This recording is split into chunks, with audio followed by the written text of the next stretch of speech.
सरकारला 100 दिवस पूर्ण झाले आणि त्याबद्दल अमित शहा बोलतायत. थेट जाऊया. कि जब अमृत काल का वर्ष समाप्त हुआ तो अमृत काल शुरू हुआ और 140 करोड़ लोग 2047 में महान भारत की रचना के संकल्प के साझीदार बने और भारत के विकास की यात्रा के भी साझीदार बने। एक प्रकार से 140 करोड़ की जनता को इतने महान लक्ष्य के साथ जोड़ना ये बहुत बड़े विश्वसनीयता का प्रमाण है जो मोदी जी में देश की जनता देखती है। तीसरे मैंडेट के बाद 100 दिन समाप्त हो रहे हैं। 100 दिन में लगभग 15 लाख करोड़ रुपए की परियोजनाओं को चालू किया गया है। 100 दिन को मैंने 14 स्तंभों में बांटा है। मैं एक एक कर सबके लिए कुछ न कुछ कहना चाहूंगा। इंफ्रास्ट्रक्चर का जहां तक सवाल है, 100 दिन में 3 लाख करोड़ की परियोजनाएं हमने घोषित भी की है, इंप्लीमेंटेशन भी शुरू हुआ है। महाराष्ट्र के वधवान में 76,000 करोड़ की लागत से मेगा पोर्ट बनेगा, जो पहले दिन से ही विश्व के 10 प्रमुख बंदरगाहों में शामिल होगा।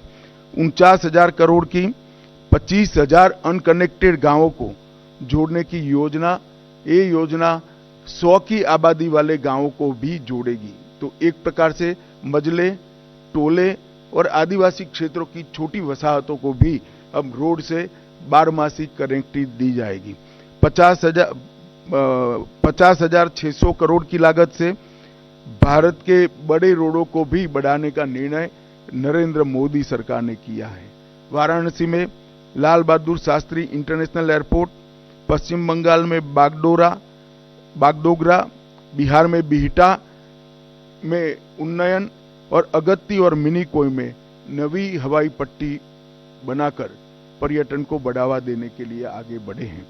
बेंगलोर मेट्रो के phase 3, Pune metro, Thane integral ring metro और कई सारे मेट्रो के प्रोजेक्ट भी हमने इस 100 दिन में आगे बढ़ा है।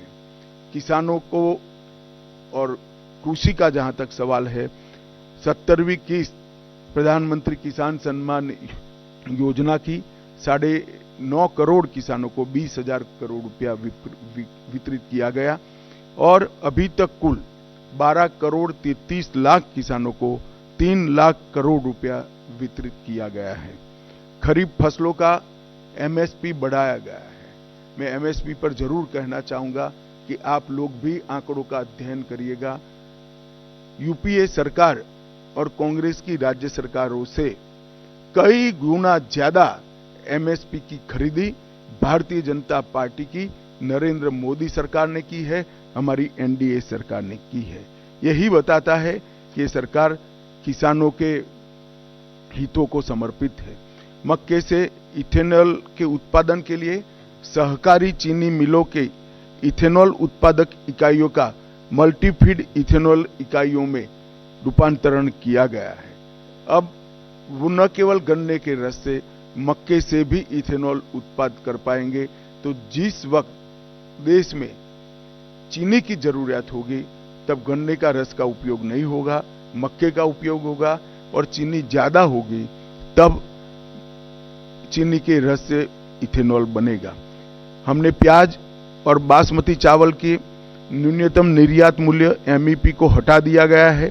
प्याज पर निर्यात शुल्क 40% से 20% करा है और एग्रीश्योर नाम का एक नया फंड लॉन्च करने का भी हमने काम किया है।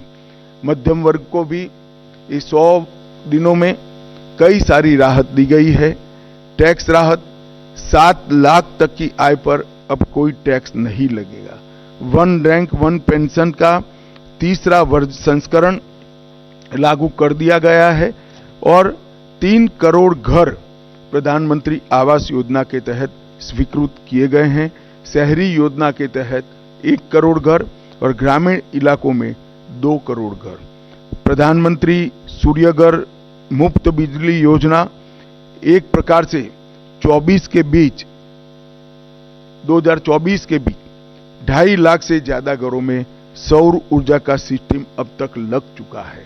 एक अनूठी योजना है जिससे मध्यम वर्ग के परिवारों का बिजली का बिल तो मुफ्त हो ही जाता है, साथ में सौर ऊर्जा के हमारे लक्ष्य की पूर्ति के लिए भी वो कंट्रीब्यूट करते हैं।